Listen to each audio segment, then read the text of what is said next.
যেতে যেতে পথে ডিম পেলাম খেতে, পেটে ভরে গেল রে।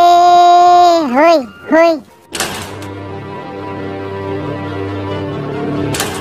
গভীর ঘন জঙ্গলে এক ছোট ডোবার ধারে বাস করত হাসি নামে এক হাঁস। হাঁসটি দুটো ডিম পেড়েছিল। বেশ কিছুদিনের মধ্যে ডিম ফুটে ছানা বের হবে, এজন্য হাঁসটি ছিল খুব খুশি, কেননা সেই প্রথমবারের মতো মা হতে চলেছে।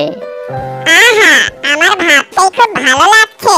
আর কিছুদিনের ভেতর এই ডিম ফুটে ছানা বের হবে আর আমাকে মা বলে ডাকবে। এ কথা ভেবে আমার খুব খুশি খুশি লাগছে।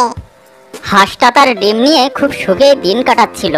একদিন সে তার ডিমে তাওয়া দিতে দিতে বলল, খুব ক্ষুধা পেয়েছে। যে খাবারগুলো মজুত করে রেখেছিলাম তাও তো প্রায় শেষের পথে। আমাকে তো খাবারের খোঁজে বের হতে হবে, কিন্তু ডিম দুটো